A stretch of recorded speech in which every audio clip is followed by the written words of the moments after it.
नमस्कार, आपण बघत आहात सिटी स्कोप न्यूज।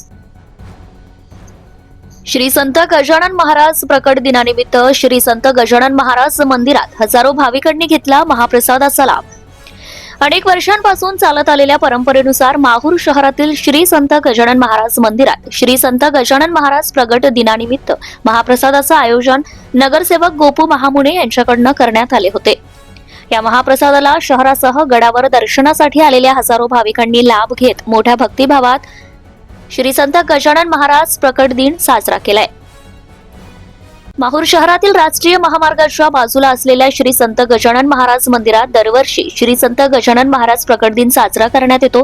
यावर्षी परंपरेनुसार श्री संत गजानन महाराज प्रकट दिनानिमित्त भाजपाचे नगरसेवक गोपू उर्फ सागर महामुने यांच्याकडून शहरासह तालुक्यातील मान्यवरांच्या उपस्थितीत आलेल्या हजारो भाविकांना महाप्रसाद रूपी जेवण देऊन पूजा करून आरती करून प्रकट दिन साजरा करण्यात आलाय। यावेळी शहरासह गडावर दर्शनासाठी आलेले सर्वधर्मीय भाविक भक्त मान्यवरांसह महामुने यांच्या परिवारातील सर्व सदस्यांनी तसेच मित्रमंडळाच्या कार्यकर्त्यांनी सहभाग घेत महाप्रसाद वाटप करण्यास मदत करून पुजारी समुद्रे महाराज यांच्याकडून प्रवचन रूपी आशीर्वाद घेतले। श्री संत गजानन महाराज प्रकट दिनानिमित्त तालुक्यात ठिकठिकाणी असलेल्या गजानन महाराज मंदिरात भजन अन्नदान करून प्रकट दिन साजरा करण्यात आला। माहूर प्रतिनिधी समाधान कांबळे।